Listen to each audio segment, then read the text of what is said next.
Today's pronunciation lesson is contrasting the sounds p and b. First, I will use each sound in a word.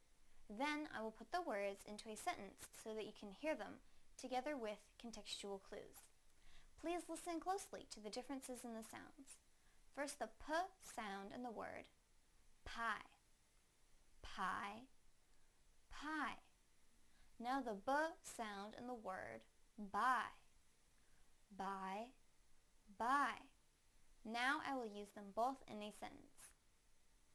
Please buy a pie. Please buy a pie. Please buy a pie. Thank you for watching CartoonEnglish.tv's pronunciation lesson.